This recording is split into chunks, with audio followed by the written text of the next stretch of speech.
Welcome back, guys. If you're new, make sure to like and subscribe. So, as we said in the last video, I paid a shop just to pull the two gears off. Saved a lot of time and hassle. So, we got the gears off. So now, first synchro is already out. First locker ring is already out.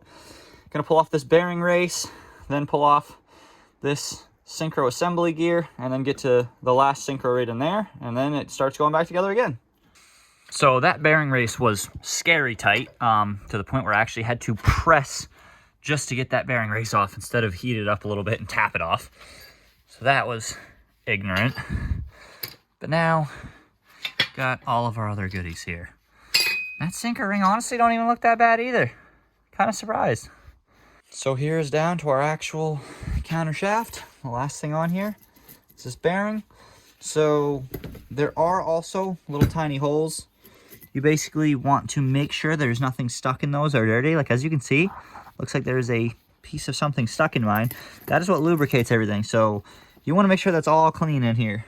Clean the hell out of everything. Made sure that everything was clear and free through here. Make sure the holes weren't plugged up or anything. New needle bearing, greased, put back in there. Clean the gear, put the gear back on. And now it is time to get one of our other synchros out here. Lube it up. Clean the locker ring, put the synchro, then locker ring, and then the race. You can see there's like a little bit of discoloration. Not much of it is really noticeable with a fingernail. It is more visual. And on top of that, luckily we have a bearing race that goes over this. This is not just the journal itself. So even if that was a little scored up with the bearing race over it, you're probably going to be all right. But if this was actually just the bearing journal and there's no race going over this and it was damaged, you'd want to just replace the whole shaft. Just heating up the synchro assembly gear to slide over, just because it is pretty tight. So I'm going to heat it up a bunch just so it taps on nicely. All right, that is back on.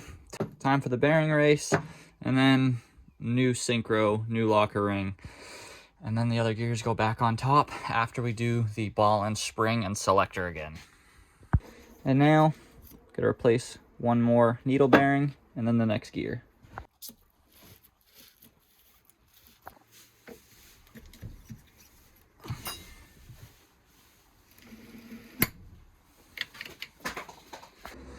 And then it's just pressing these two gears back on the shaft. All right. So we got those two pressed on. Everything seems to be happy and healthy. I think it's time to throw a bearing right here, locking clip, and then start putting it all back together in the truck. Huge thanks to Tinker Automotive in Windham on 302. Thanks to Levi and Liam. They helped me out to get these things pressed off and back on rather quickly as well for a great price. So huge thanks to them. But yeah, I'm gonna start putting it back together now. All right. Getting ready to warm this up a little bit so I can tap it on the top of the counter shaft, and then we can grease that.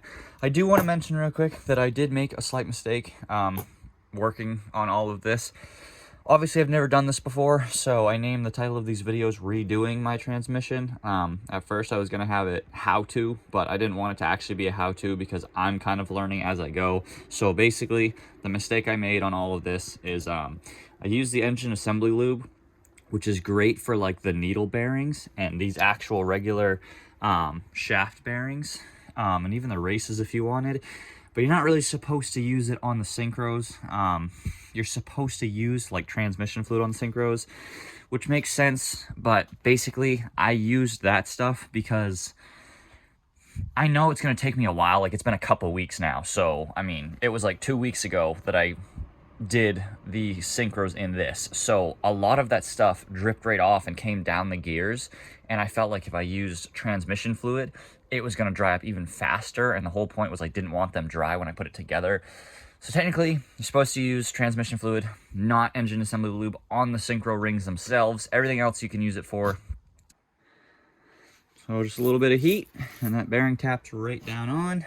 I'm going to put my snap ring on, and then I'm going to throw some grease, some bearing assembly lube on this. All right, I get that last clip on. So they are both officially done and ready to go back in the truck. So to help with installation, I got two pretty strong clamps to to hold the input shaft to the gears. And then I got some 36-inch, 180-pound zip ties to hold both of the shafts together so that I can put them down together on the bell housing. We've got it all in assembly now, basically standing how it's going to when we put it back on the bell housing. So I'm going to zip tie it up so they stay together, and then place it in the freshly cleaned bell housing. All right, all zip tied up, ready to go.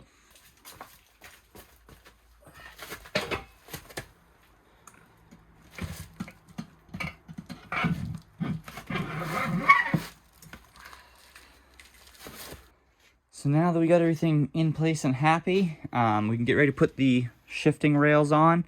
I'm gonna leave these zip ties together though, just for right now, because we do have to lift up this entire assembly like an inch just to get the shift rails in. So I'm gonna put my clamps back right here as well, just so everything stays together while we're putting the rails on. And then after the rails are on, I mean, we're really pretty much putting the case back on and finish up the reverse and tail shaft housing stuff. Got all my shifter rails ready. Got my ghetto lift up an inch while I put the shifter rails on set up. I'm going to be looking at a lot of the pictures that I took before I took it apart, so I'm not going to take any videos of it in the progress. Just show you guys when they're all on. Here's just a quick in the middle clip. I've got just about everything in place, but now I got to do some wiggling and connecting. I did have some other parts to put on the truck that I ordered that I would like to install.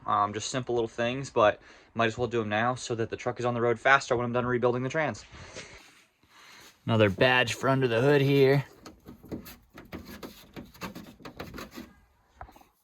So yeah, a couple goodies we get to put on the truck today. We got the new oil feed connector, basically the one that I burned the O-ring off of. Here's a new one.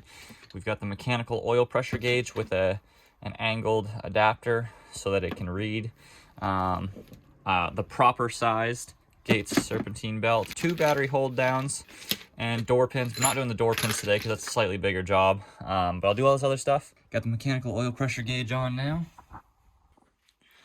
There's our old shitty one. Here's our nice new one. All right, got it all back together. Got our mechanical oil pressure gauge. We got our new adapter with O-ring down there. Everything's tightened back up. Obviously, new hose from past couple videos ago with the heat wrap around it. Yeah, so now I think I'm gonna throw in the brand new serpentine belt. Old belt is out. Time for the new upgraded green Gates belt. New upgraded belt is on. Now, time for the battery hold downs. Here's our new battery hold downs. A lot better than our current ones. Look at that. Those are pretty nice. Nice and tightened down, looks good. Might have to trim these a little bit so I can close the hood. I think they give you a little extra there. But yeah, that is way better than nothing. So now I'm gonna go to the other side. So we got both of the battery hold downs on now. All good to go. I just test fitted the hood and it does close fine even with how tall they are. So I might trim them later, but at the moment I don't really care. And now I think I'm gonna get comfortable and take some time heat wrapping the exhaust manifold. Obviously with it in the truck and the style that this one is, it's not going to be the easiest thing to heat wrap. It is going to take me quite a bit of time, so I'm just gonna find a way to get pretty comfortable over here and play some music and get after it. I went slightly overkill again as per usual. I wrapped the entire manifold. Not a crazy good job, but you know, a right foot racing job, pretty much good enough. And then I also took more of this heat cover stuff and put it over the coolant bypass kit hose just to help dissipate heat from that a little bit more, even though that's already an aftermarket part. And the downpipe's already been heat wrapped from a while back. We've got the turbo heat sock, so it should be running pretty damn cool on this side now.